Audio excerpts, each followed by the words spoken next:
जळगाव जिल्ह्यातील जामोद तालुक्यातील राजुरा शिवारातील जंगलात 26 एप्रिल रोजी एका तरुणीचा शिरधडा वेगळा केलेला आणि अर्धवट जळालेल्या अवस्थेतील मृतदेह आढळून आल्याने संपूर्ण परिसरात भीती आणि खळबळ उडाली होती। सुरुवातीला मृत तरुणीची ओळख पटत नसल्याने पोलिसांसमोर मोठे आव्हान उभे होते। जामोद पोलिसांनी सोशल मीडियावर मृतदेहाचे फोटो व्हायरल केले। विविध पोलीस ठाण्यांमधील मिसिंग तक्रारी तपासल्या आणि अखेर मध्य प्रदेशातील खकनार पोलीस ठाण्यात दाखल असलेल्या एका बेपत्ता तरुणीच्या तक्रारीवरून तपासाला दिशा मिळाली।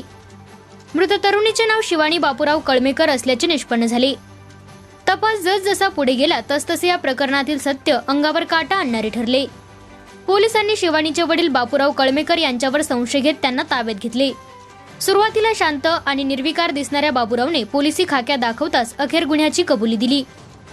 पोलीस तपासानुसार शिवानीचे लग्न 15 एप्रिल रोजी अमरावती जिल्ह्यातील धारणी येथे झाले होते। लग्नानंतर काही दिवसातच ती माहेरी आली होती। याच काळात तिचे चुलत भावासोबत अनैतिक संबंध असल्याचा संशय बाबूरावला आला। संशय, संताप आणि कौटुंबिक प्रतिष्ठेच्या भावनेतून त्याने थेट स्वतःच्या लेकीची निर्घृण हत्या केली।